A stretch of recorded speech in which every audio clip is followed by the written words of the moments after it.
What's up, guys? Welcome back to the channel. Welcome back to the driveway. All right, guys, so today we're going to get away from the truck. We're going to get back to the service truck. All right, so introduce you again back to my 2019 Peterbilt 337. We're going to kind of do a brief walkthrough of the truck, what's in it, as far as what tooling needed to work on heavy equipment, as I do in a day. All right, so we'll start out in the cab. Pretty basic cab if you've been in these newer style vocational trucks. Nothing really major here. And it's basically like a 359 cab, so it's really limited on space. But I've had this truck since about 400 miles, and I've got almost 79,000 miles on it now. So we do a lot of traveling. So let's go ahead and get a little bit further into it, and we'll show you the tooling, the cabinets, and all that. All right, so basically this is a maintainer body with a 10,000 pound crane on it. Most cat dealers use IMT, and they use a couple other brands, but I've had the maintainer for roughly the last 2+ years, almost 3 years, and I can honestly say it's worked out pretty good. I've talked to a couple other guys who run different bodies, and they don't have a whole lot of complaints about theirs, but I like the way that the drawers are set up on these and just the overall functionality. I do not have an impact on this one. This one right here is strictly PTO driven, so basically the truck has to idle in order for me to work my crane, my lights, so on and so forth. All right, guys, so first cabinet, come along, good sized creeper and various amounts of chains that we need in lifting. Got some different straps up here, ratchet straps, couple of 2-inch straps, and where we'll be without lifting eyes. That's our biggest securing point right there on control valves, cylinders, cabs, all that fun stuff. All right, so excuse the mess a little bit here. I'm not the most organized person in the world, but all the maintainer body controls are in the second panel. So basically your air compressor, all your lights, compartment lights, all that stuff's in there. Start out various wrenches. We'll start out with the metric stuff, big adjustables, and your standard. I use mostly jumbo in the standard size, because again, mostly everything cat is standard. The newer stuff is metric. Picks, ladies slippers, all your pry bars, screwdrivers, stuff to make brake lines, assortment of stuff there in my screwdriver drawer. Pliers, can't have enough snap ring pliers, channel locks, electrical crimpers, strippers, all sorts of various stuff there. And my favorite drawer of all, my electrical drawer. I got 2 different multimeters. One's a cat one, do pulse width modulation, some other functions with that one. I got an older Fluke I've had forever. For the guys who are starting to get into working on cat stuff and electrical is kind of your thing, spoons will be your best friend. I'll get you guys a part number on that one. There is a complete kit, but that is the part number for each individual spoon. If you get the kit, you can get them in red and black, which if you don't know what your meter leads are, maybe electrical's not your thing. This guy right here, this is basically a milliamp clamp, so if you need to test for parasitic draws and what have you. This guy right here, this is a full size amp clamp. That right there comes in handy just for your basic electrical charging systems and all that fun stuff. I got 2 different soldering irons, both are butane. Blue Point terminal toolkit. Really don't get to use that much. Mostly everything on the cat side's Deutsch, so you really don't have to worry about it too much. All right, so the next drawer down, ratchets, 1/4 inch, 3/8, 1/2 inch. Get back to my bigger 1/2 inch. Big snap-on 1/2 inch there. A couple of good sized drifts in here. Extensions from 1/4 inch to 3/8, 1/2 inch, 3/4 inch. All your adapters and all that fun stuff.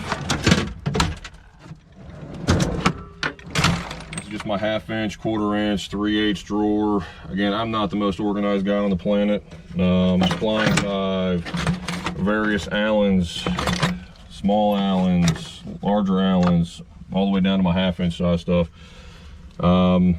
And miscellaneous crowfoots. All right, one additional note I'll tell the guys who are just getting in the industry.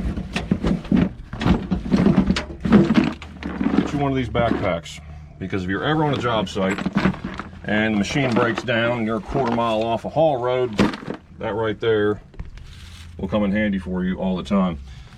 Grease guns, doing tracks, greasing machines, get you a halfway decent pneumatic one. If you can't afford the Milwaukee one, which the Milwaukee one is the one to get, let me tell you. Get you a good pistol grip one and a pneumatic one. That should get you by for at least a short time. All right, now for the fun drawer, or fun cabinet, sorry. So, 1/2 inch torque wrench, 3/8 digital torque wrench, Torx socket set, E-Torx socket set, stud extractor set, security Torx bits, which you'll never use on the cat side. I just have had them for years.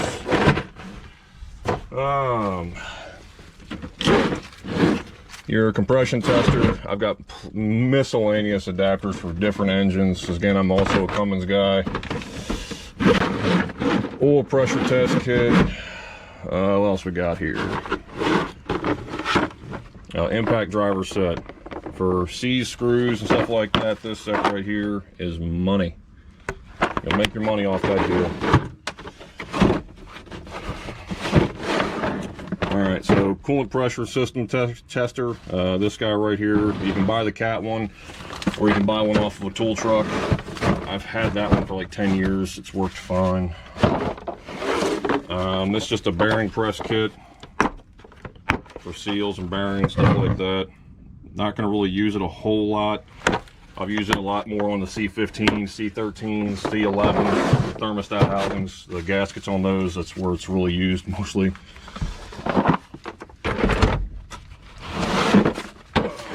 All my 3/4 inch drive stuff, keep in there. Makes it a little bit easier for me to get to. Gear puller set. You only use that a handful of times. Most of the stuff on cat stuff, really you don't use a gear puller like that. You use usually a 2-jaw or 3-jaw. Service wrenches. The best $20 you will ever spend from Harbor Freight is in this set right here. I tell guys all the time, $20 with the coupon. I haven't been able to break them, had them for years. And last but not least in the kit, it's Deutsch crimper kit, and also these right here you can use on all the Deutsch connectors, whether it be ECM connectors, what have you. These guys right here, you can go ahead and pull the wire out, make your repairs, put it back together just like it was factory. All right, so last couple things you're going to need if you're going to get into this business.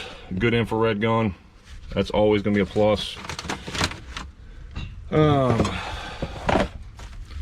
This right here has been a lifesaver. I just recently put it on the truck.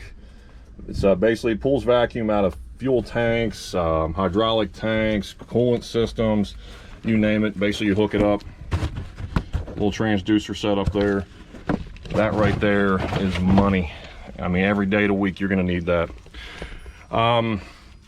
Last couple things, good tap and die set will always come in handy. Extractor bits, your left-handed sockets, stuff like that, that's always going to be a need.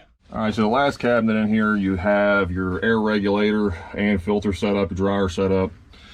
Basically, this is where I also keep my chain wrenches and hammers, dead blows, various size metal on metal hammers, smaller sledgehammers.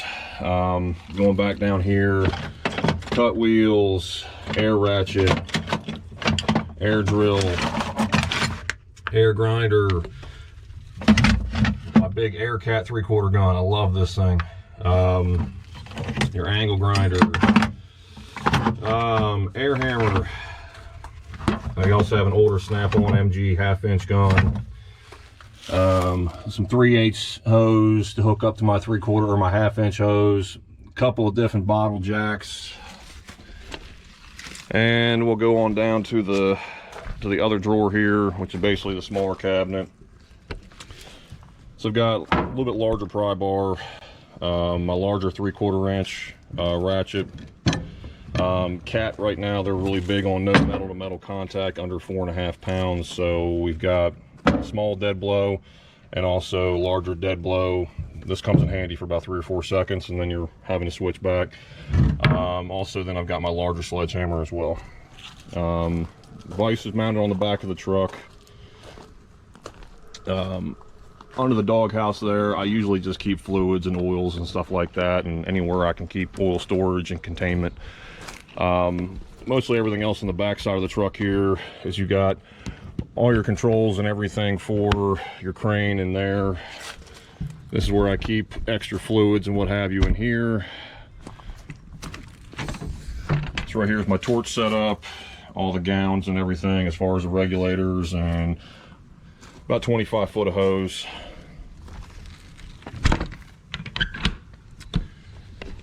So as you can tell, guys, I mean, that's pretty much, I would say, the starter kit, if anything, on getting into heavy equipment. That's kind of, if you're setting up a truck for the first time and your dealership basically doesn't provide you with all the tooling, you're obviously going to bring something in. If you're getting into heavy equipment and are working from a shop level and transferring to the road, use this to kind of start yourself up. Make sure you get all your tooling. Don't live off the Snap-on truck. Don't believe what everybody tells you. Snap-on's great, but again, you'll get yourself in debt really quick doing it that way. And that's kind of about it. I mean, if you've worked in the shop level, the field level is obviously going to be different. There's a lot more to it. You have to deal with the customer face on, and obviously you deal more or less with the environmental stuff. So if you're really looking for the next career path for you, if you're working at a small independent and you're wanting to move up to the dealer level, that will give you more of a career span, more so than just working an independent and just being a wrench your whole life. If you work in a dealership level, it gives you an opportunity to really move up. You know, you can go into management, you can be a shop foreman, you can do whatever it is that you want to do, or you can just stay on the road and be a road toad until you're dead. Your choice. We're going to go ahead and finish it off here, guys. Thanks again for watching. Also, thanks to my stepson for doing a kick-ass job on the camera. P-Pump the World, like, share, subscribe, and I'll see you guys in the next one.